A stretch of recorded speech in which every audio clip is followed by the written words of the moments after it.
Bismillahirrahmanirrahim. Nawaitu ta'allum wa ta'lim wa ifada wa istifada wa hatta ala tamassuki bi kitabillah wa sunnati rasulih wa ittiba'a ala huda wa du'a ila khairi bi faradati wa thawabi.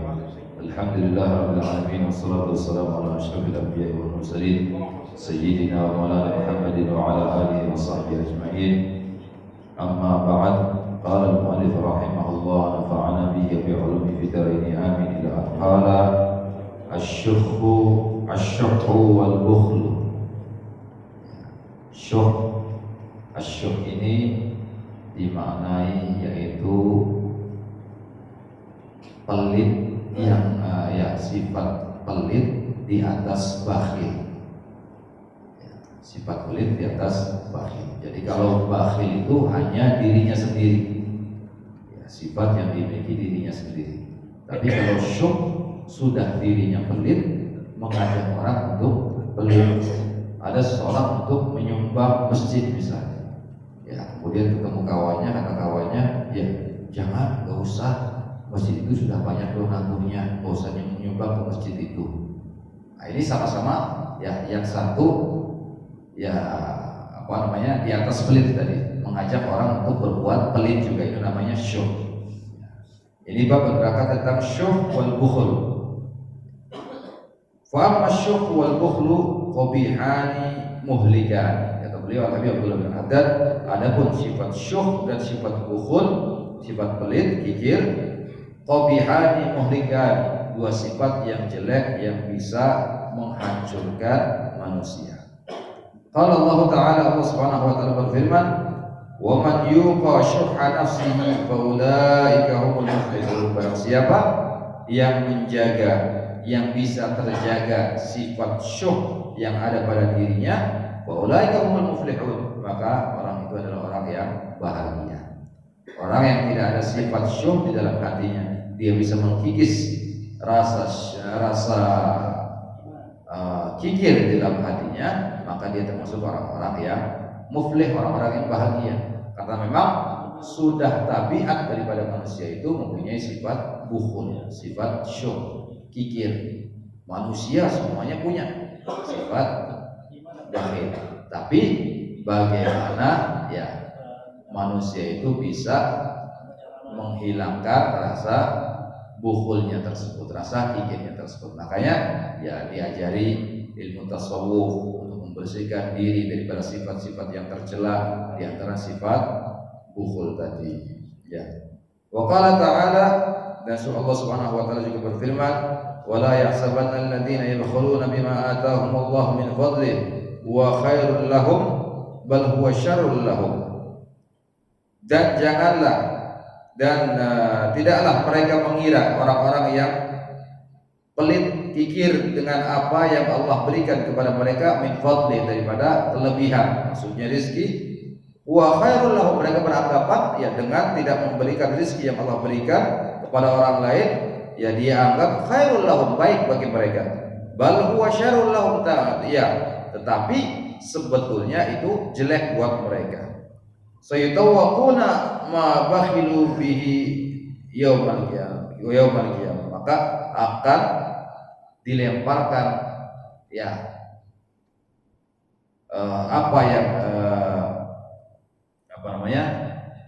balasan dari sifat bakhil tersebut, akan dilemparkan kepada mereka apa yang mereka bakhilkan, mereka tidak ingin keluarkan yaumul qiyamah, nanti pada hari kiamat. Misalnya dia sayang kepada emasnya, dia tidak berikan kepada untuk bersedekah dan sebagainya. Akhirnya itu emas akan dilemparkan oleh Allah Subhanahu wa taala ke wajah mereka nanti pada hari kiamat. Nauzubillah. Wa qala alaihi wasallam, baginda Nabi sallallahu alaihi wasallam juga bersabda, "Ittaqus syuh." Hati-hati dengan sifat syuh. Wa inna syuhha ahlaka man kana qablakum. Karena sifat syuh itu telah menghancurkan kaum atau orang-orang yang pernah ada sebelum kalian. Seperti Qarun ini terkenal, hartanya banyak, bahkan gudangnya itu satu gudang punya kunci, dan kuncinya itu di bawah beberapa ekor onta, hartanya luar biasa banyak, tapi dia pelit. Apa yang terjadi? Ditenggelamkan oleh Allah Subhanahu wa taala hartanya dan juga dirinya, sehingga kita kalau nemu ya harta, kita gali tanah nemu emas dan lain sebagainya, kita sebut harta karun. Dinisbatkan kepada Qarun tadi, Qarun yang hartanya ditenggelamkan oleh Allah Subhanahu wa taala. Jadi sifat syuh itu kata baginda Nabi sallallahu alaihi wasallam adalah sifat yang menghancurkan kaum sebelum kalian.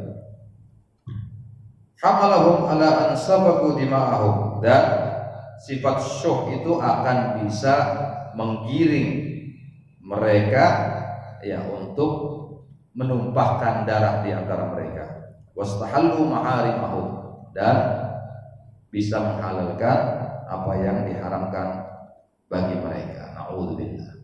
Ya, jadi gara-gara sifat syuh tadi bisa bunuh-bunuhan, berebut harta dan lain sebagainya. Kemudian wastahallu ma'arimahum, dan menghalalkan segala macam cara karena ingin memperkaya diri dan tidak ingin mengeluarkannya kepada orang lain. Ya, seperti halnya zaman sekarang ya, ada misalnya orang minta bantuan atau pengemis dan lain sebagainya. Orang ini pelit, ya, enak saja saya yang capek-capek kerja, ya kalian yang menikmati. Nah, ini ibarat orang di zaman sekarang. Alhamdulillah. Wa qala alaihi wasallam, bagi Nabi sallallahu alaihi wasallam bersabda, al-bakhilu ba'idun min Allah. Orang yang pelit, orang yang kikir, jauh dari Allah. Ba'idun minan nas, jauh daripada manusia. Sudah jauh dari Allah, dijauhi oleh manusia. Insya Allah kalau ada orang pelit, ya nggak bakal dideketin oleh orang lain. Makanya ada satu pepatah Arab mengatakan, ahsin ilan nas ahsin ilan nas tamsik riqabahum aw kama. Berbuat baiklah kamu kepada siapapun daripada manusia, maka kamu akan bisa pegang leher orang tersebut. Maksudnya apa? Dia akan selalu menurut kepada kamu. Ini fadilah daripada kita berbuat baik. Ya, tapi kalau seorang itu pelit, maka naudzubillah, orang lain akan jauh daripada dirinya. Sudah jauh dari Allah, dia pun jauh daripada manusia. Wa ba'idun minal jannah, dan dia juga jauh daripada surganya Allah Subhanahu wa taala. Qaribun minan nar, dan dia dekat dengan nerakanya Allah Subhanahu wa taala. Al-hadis. Wa qala alaihi wasallam, bagi Nabi sallallahu alaihi wasallam bersabda, as-sakhra'u syajaratun fil jannah wa aqsamuha fid dunya.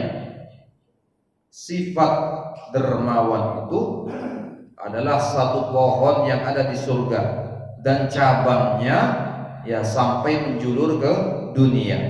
Faman ta'allaqa bi husnin minha, dan barang siapa yang meraih dahan daripada pohon sakho, pohon dermawan tersebut, ya qadahu ila jannah, maka orang itu akan dibawa menuju ke surga. Fala yalijul jannah illa sahi, dan tidak akan masuk ke dalam surganya Allah Subhanahu wa taala kecuali orang yang dermawan. Wal bukhlu sajaratun finnar, dan sifat kikir itu adalah seperti ibarat pohon yang ada di neraka. Wa aqsamuha fid dunya, dan cabangnya menjulur sampai ke dunia. Wa man ta'allaqa bi husnin minha, barang siapa yang bergelantungan di dahannya pohon bukhul tadi, qadahu ila, maka dia akan dibawa masuk ke dalam neraka. Fala yalijan naru illa bakhil, dan tidak ada orang yang masuk ke dalam neraka kecuali orang yang bakhil. Wa qala alaihi wasallam, bagi Nabi sallallahu alaihi wasallam juga bersabda, ala wa inna kulla jawadin fil jannah. Sungguhnya orang yang dermawan itu tempatnya adalah di surga. Hatmun 'ala Allah wa nabihi kafi. Wajib Allah menempatkan orang itu ya di dalam surga, dan ana wa nabihi kafil, aku jaminannya, kata Baginda. Dia orang yang dermawan ya akan dimasukkan Allah Subhanahu wa taala ke dalam surga, dan aku jaminannya, kata baginda Nabi sallallahu alaihi wasallam. Wa ala wa inna kulla bakhilin finnar, dan setiap orang yang pelit tempatnya adalah neraka. Hatmun 'ala Allah wa nabihi kafil, dan Allah akan memasukkannya ke dalam neraka, dan aku jaminannya, pasti orang bakhil itu tempatnya adalah di neraka. Wa qala alaihi wasallam, al-jahilus sakhi wa ahabbu ila Allah min al-alimil bakhil. Bagi Nabi SAW bersabda, orang yang bodoh tapi dermawan lebih dicintai oleh Allah Subhanahu wa taala daripada orang yang alim tapi kikir. Tahu ilmunya tapi dia tidak mempunyai sifat dermawan. Waqad alimta syiddata dami syukhri wal bukhli wa qubhihima, dan telah kamu ketahui bagaimana larangan sifat kejelekan daripada sifat syuh dan bukhul, yang keduanya itu bisa na'udzubillah menjauhkan kita dari Allah Subhanahu wa taala dan menjauhkan kita dari surganya Allah Subhanahu wa taala. Dan para wali-wali Allah Subhanahu wa taala, mereka juga ada beberapa wali Allah mendapatkan maqam dari Allah Subhanahu wa taala itu bukan hanya karena ibadah yang khusus saja. Memang kadang Allah memberikan wilayah, memberikan kewalian kepada seorang itu karena dia istiqomah di dalam ibadah. Salatnya istiqomah misalnya, bangun malamnya istiqomah, zikirnya istiqomah, wiridnya istiqomah, sholawatnya istiqomah, dan juga kadang Allah memberikan maqam kewalian itu kepada hambanya yang mempunyai sifat-sifat yang terpuji tadi. Orang yang terpuji diberikan maqam oleh Allah Subhanahu wa taala. Orang yang dermawan diberikan maqam oleh Allah Subhanahu wa taala, tahu-tahu jadi wali. Orang yang bakti kepada orang tua seperti Uwais Al-Qarni diberikan kedudukan yang tinggi di sisi Allah Subhanahu wa taala, jadi wali. Orang yang wara, yang tidak suka, orang yang zuhud, yang tidak suka kepada dunia, yang tidak menjadikan harta itu dalam hatinya, tahu-tahu diberikan kedudukan wali Allah Subhanahu wa taala. Banyak Allah memberikan kedudukan kepada wali-walinya karena sifat-sifat yang terpuji tersebut. Dan semua sifat yang terpuji yang dimiliki oleh manusia semuanya bersumber daripada baginda Nabi Muhammad sallallahu alaihi wasallam.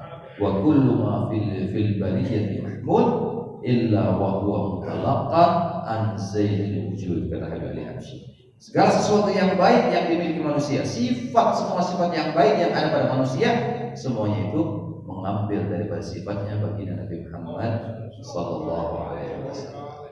Dan juga ada ulama mengatakan, kenapa kok sifat dermawan ini menjadi mulia misalnya? Kenapa kok sifat tawadhu ini menjadi mulia? Apakah itu karena sifatnya baginda Nabi? Tidak. Karena apa? Karena Allahumma shalli ala sayyidina Muhammad, karena baginda Nabi bersifat demikian, dia naik derajatnya menjadi sifat yang terpuji karena dimiliki oleh baginda Nabi sallallahu alaihi wasallam.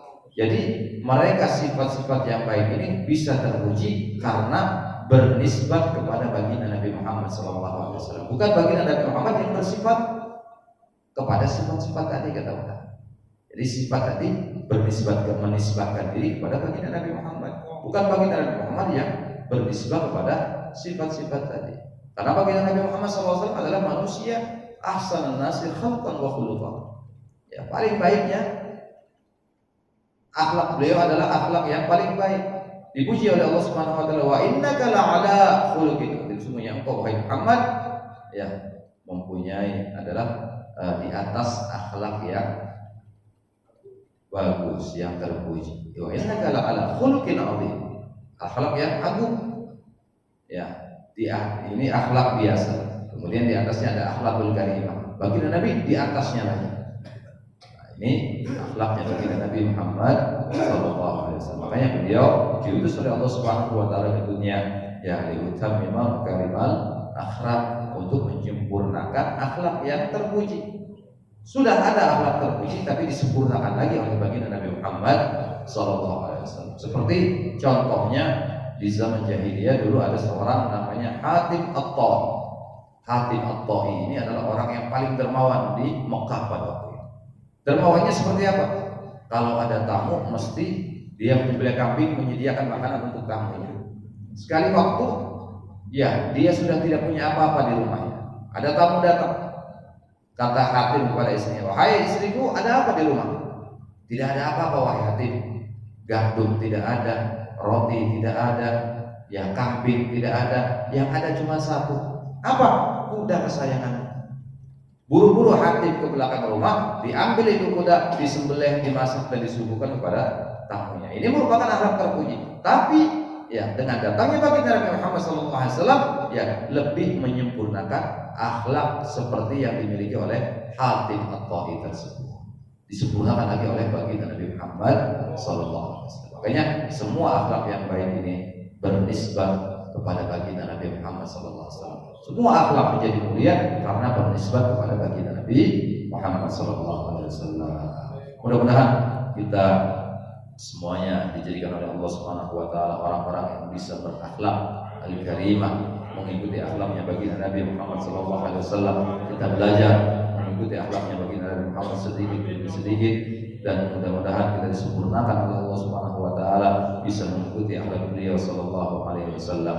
Karena orang yang paling dekat juga kepada baginda Nabi Muhammad sallallahu alaihi wasallam nanti pada hari kiamat adalah ahasinukum khuluqa, yang paling baik akhlaknya di antara kalian, kata baginda Nabi sallallahu alaihi wasallam. Amin ya rabbal alamin. Ya rabbana tarafna bi annana tarafna wa annana asrafna ala lawa asrafna wa tub alaina tawbatan li kulli hawba wastur lana al-awrati wa amin ar-rawati waghfir li walidina rabbi wa mauludina wal ali wal ikhwani wa sairil khilani wa kulli dhi mahabba aw jiratin aw sohbah wal muslimina ajma'in ya rabbi asma fadlan wajudan manna la biktisabin minna bil mustafa rasuli nahda fi kulli suli salla wa sallam rabbi alaihi haddal habbi wa alihi wa sahbihi inada tashri sahbi walhamdulil ilahi bil badri wa tanahi